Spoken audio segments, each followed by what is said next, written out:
সময় বদলে যায় ইতিহাস, আর ইতিহাসের সাথে লেখা হয় কিংবদন্তিদের নাম।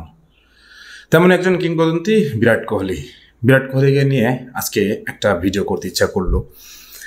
বিরাট কোহলি এর আগে টি-20 থেকে অবসর গ্রহণ করছে, তারপর টেস্ট থেকে আবার অবসর গ্রহণ করলো। লাস্ট শুধু একটা আছে ওয়ানডে ফরম্যাট, ওয়ানডেটা হয়তো সম্ভবত উনি চালিয়ে যাবেন। কিন্তু টেস্ট থেকে অবসরের পর আমার একটা জিনিস শুধু মনে হচ্ছিল যে বিরাট কোহলি এই নামটা ক্রিকেটে আস্তে আস্তে মুছে যাচ্ছে, সরে যাচ্ছে। এই নামটা আর কখনোই ফিরে আসবে না। আমরা বিরাট কোহলিকে আর খেলতে দেখবো না, কারণ 2টা অবসর যখন হয়ে গেছে, নিশ্চয়ই ওয়ানডে অবসরটাও খুব শীঘ্রই হয়ে যাবে।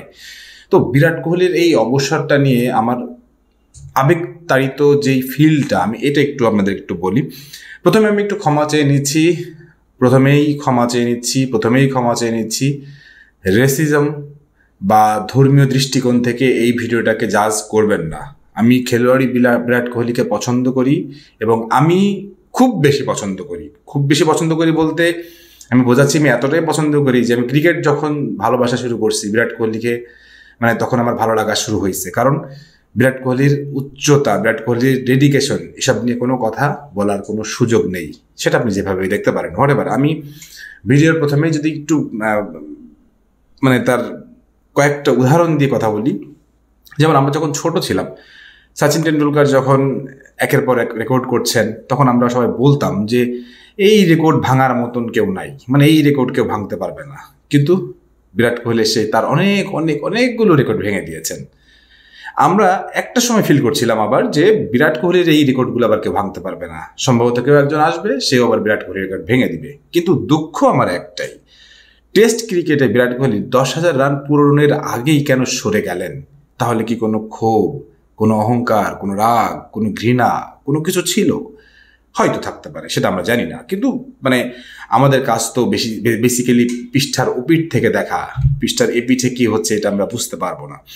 যাই হোক, 8,627 রান, 29টা সেঞ্চুরি, 7টা ডাবল সেঞ্চুরি টেস্ট ক্রিকেটে বিরাট কোহলিকে হয়তো ওইভাবে প্রমাণ করছে না, কারণ সেখানে সচিন টেন্ডুলকারের 15,000 রান আছে টেস্ট ক্রিকেটে।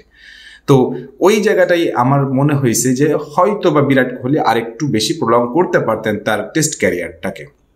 কিন্তু বিরাট কোহলির কয়েকটা অনন্য কীর্তি আমি বলি। তিনি অধিনায়কত্ব করছেন বিরাট কোহলি টেস্ট ক্রিকেটে 67 ম্যাচ, 40টাতে জয়। ভাবা যাচ্ছে ভারতের ইতিহাসে সবচেয়ে বেশি অধিনায়কত্বের জয় হচ্ছে বিরাট কোহলির টেস্ট ক্রিকেটে। এবং মজার ব্যাপারটা হচ্ছে বাইরেও টেস্ট ক্রিকেটে কিভাবে জিততে হয় সেটা শিখিয়েছেন, এবং অস্ট্রেলিয়ার মাটিতে প্রথম টেস্ট সিরিজ জয় বিরাট কোহলির হাত ধরে। এখন আপনাদেরকে একটা মজার ইনফরমেশন দিই, আপনারা অনেকেই জানেন, তারপর হয়তো অনেকে জানেন না। বিরাট কোহলি সেই ব্যক্তি যে 1 বছরে 4টা ডাবল সেঞ্চুরি করছিল, যেটা আজ পর্যন্ত কেউ ভাঙতে পারেনি। হয়তো কেউ একজন ভেঙে দিবে, কিন্তু 1 বছরে 4টা টেস্টে ডাবল সেঞ্চুরি, এটাই প্রমাণ করে যে বিরাট কোহলির ডেডিকেশন মাঠে তেমন কেমনটা ছিল।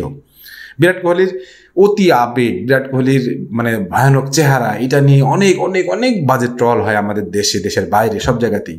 কিন্তু একটা জিনিস কি খেয়াল করে দেখছেন, সাকিব আল হাসান যখন বিরাট কোহলির কাছ থেকে একটা ব্যাট উপহার পাই, তখন কি আপনি ভেবে দেখেন যে এই লোকটার ভেতরে একটা কোমল মানসিকতা, কোমল নমনীয়তা লুকিয়ে আছে।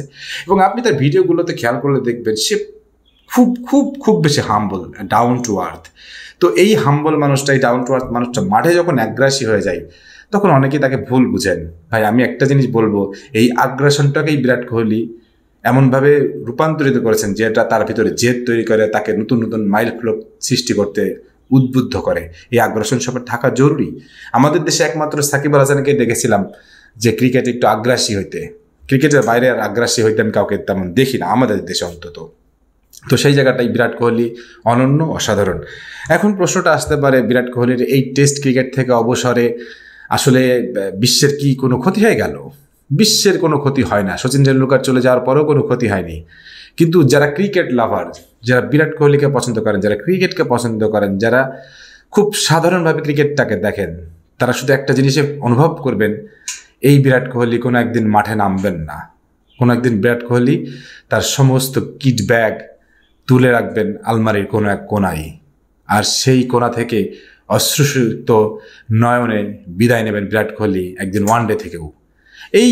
এই বিরাট কোহলিকে আমরা কিভাবে দেখব, কিভাবে ভাববো, এই ডিসিশনটা, এই চিন্তাটা আপনার মাথায় আসবে। কারণ আপনি চিন্তা করতে পারবেন বিরাট কোহলি আসলে ক্রিকেটকে কি দিয়ে গেছেন, বিরাট কোহলি আসলে ক্রিকেটের জন্য কতটুকু করেছেন। আমি এটুকু অন্তত পক্ষে স্বীকার করি, সব কিছুর বাইরে, রেসিজম, ধর্ম, সব কিছুর বাইরে গিয়েও যদি কোনো একটা মানুষকে, ক্রিকেটের কোনো একটা মানুষকে দুর্দান্তভাবে ভালোবাসা যায়, অনুকরণ করা যায়, অনুসরণ করা যায়, সেটা হচ্ছে কিং বিরাট কোহলি। বিরাট কোহলি, আপনি আমাদের শ্রদ্ধা জানবেন, আপনি আমাদের ভালোবাসা জানবেন, এবং আপনার জন্য ক্রিকেটটাকে এত ভালোবাসি।